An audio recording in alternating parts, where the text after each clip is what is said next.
Hola a todos. La clase de hoy va a tratar de lógica. ¿Por qué? Porque necesitamos esta primera unidad, esto estaría inscrito en la primera unidad, la unidad de introducción general. La unidad de introducción general apunta a ayudarlos a ustedes a pensar, a escribir.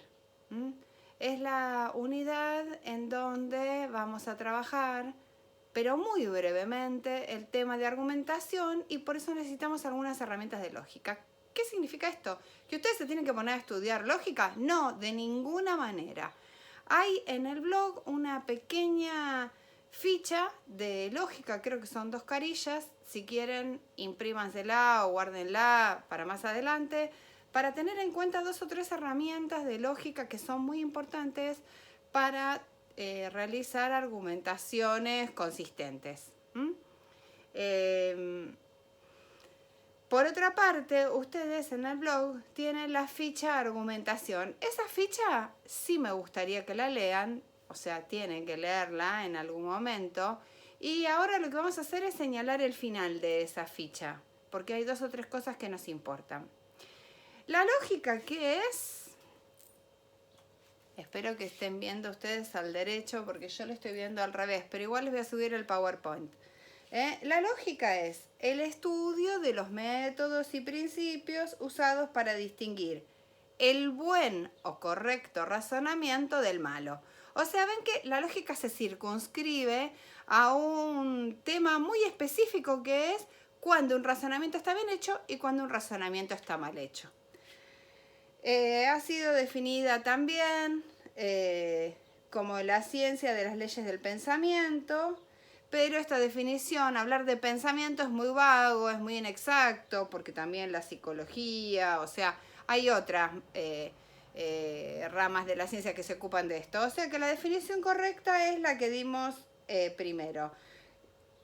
Es la ciencia que se ocupa de distinguir el buen razonamiento o correcto del malo o incorrecto, ¿sí? ¿Qué nos interesa? Y es muy importante. Esta ficha es como clave, la tienen que guardar en sus cerebros o en donde sea, porque esto es importantísimo. Nos importa hacer una distinción entre conceptos, proposiciones y razonamientos, ¿sí? Un concepto es, por ejemplo, una palabra, lluvia, la palabra silla, son conceptos, ¿sí? Los conceptos, por lo tanto, no son ni buenos, ni verdaderos, ni falsos, perdón. Ni verdaderos ni falsos. Yo no puedo decir silla, falso o verdadero. Coincide con lo que llamamos en lengua palabra y lo que llamamos representación también, que sería la imagen que armamos en nuestro cerebro cuando decimos silla o cuando decimos lluvia. Automáticamente esa palabra nos remite a, ¿no?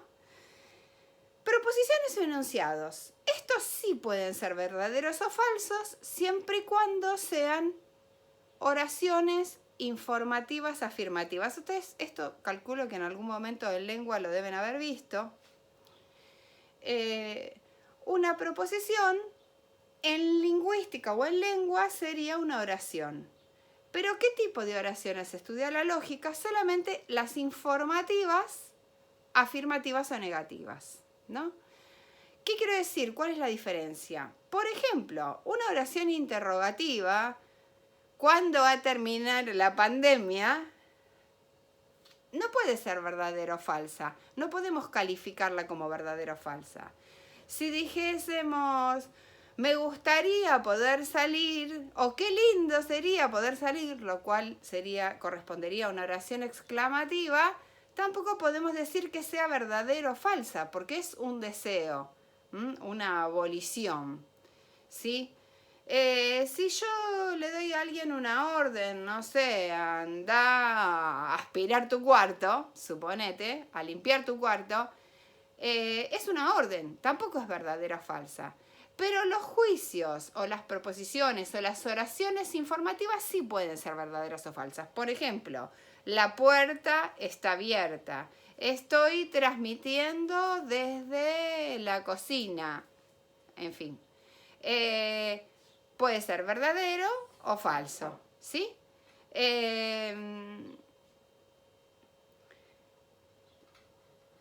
El sujeto y el predicado están unidos por un verbo, como en lengua, y esta relación entre el concepto que funciona en el sujeto y el concepto que funciona en el predicado se conectan ambos y nos producen esta oración afirmativa.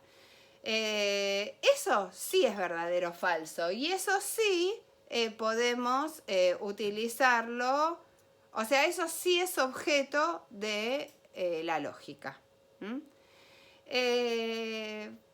la lógica, o sea, para armar un razonamiento yo necesito varias proposiciones, o sea, varias oraciones de este tipo, informativas, afirmativas. Como ya les dije, también pueden ser negativas. Los razonamientos son mínimamente una o más premisas que nos llevan a una conclusión. Supongamos, transmito desde la cocina porque, o transmito desde mi casa porque hay una pandemia y no puedo salir. Supongamos que eso fuese un razonamiento. Igual eso no sería un razonamiento enunciado tradicionalmente. Por ejemplo, un razonamiento que se suele usar como ejemplo es: todos los hombres son mortales, Sócrates es mortal, Sócrates es hombre, supongamos, ¿no? O Sócrates es hombre, Sócrates es mortal, ¿sí? Todos los hombres son mortales, Sócrates es hombre, entonces Sócrates forma parte de los mortales, ¿entiende? Eso sería un razonamiento tradicional al estilo aristotélico, organizado al estilo aristotélico, que alguna vez podemos trabajar un poquito más en profundidad. Pero eso sería un razonamiento, o sea, donde hay una o más premisas que me conducen a una conclusión. Ahora el problema es que esos razonamientos no son verdaderos o falsos. Repito esto, no son verdaderos o falsos. Son válidos o inválidos. Lo que son verdaderas o falsos son las proposiciones o la conclusión. ¿Por qué? Porque son proposiciones. La conclusión es una proposición que está puesta en el lugar final del razonamiento o en el lugar concluyente del razonamiento.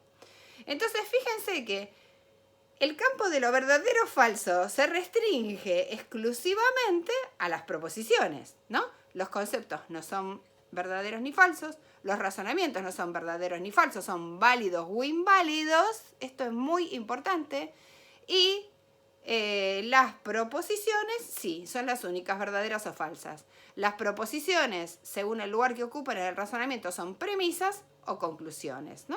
O sea, como ven, los nombres cambian en la medida que cumplen diferentes funciones dentro del razonamiento, ¿no? Son 3 proposiciones, supongamos, en el razonamiento de todos los hombres. Eran 3 proposiciones, pero las 2 primeras son las premisas y la última es la conclusión. Así que esto es importante que lo sepan. No me interesa que lo estudien, nadie se los va a tomar en un examen. Pero lo tienen que saber porque es una de las maneras que nos facilita o nos empieza a dirigir, a orientar hacia la organización que necesitamos o que necesita nuestra cabeza para escribir, ¿sí?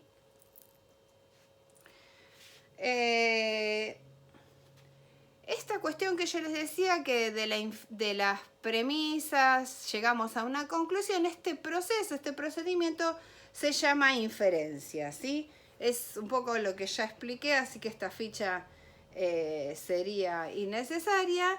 Y hay ciertas palabritas que nos permiten distinguir ¿Cuál es una premisa de una conclusión? Tampoco nos es súper importante en este momento, pero bueno, si quieren tenganlas en cuenta. Por lo tanto, por ende, así, luego se sigue que podemos inferir, podemos concluir. Los indicadores de premisa serían estos: puesto que, por qué, pues, en tanto que, por la razón de qué. ¿Sí?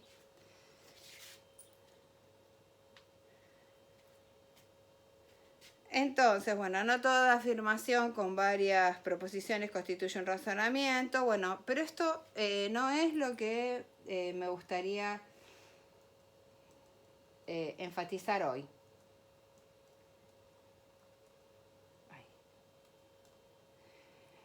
Lo que me interesa es ahora hacer una breve reflexión sobre las falacias. O sea, nosotros dijimos recién que hay razonamientos válidos y razonamientos inválidos.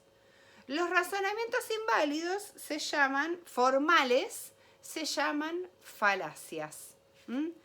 O sea, cuando un razonamiento es inválido, es incorrecto, se lo llama falacia formal.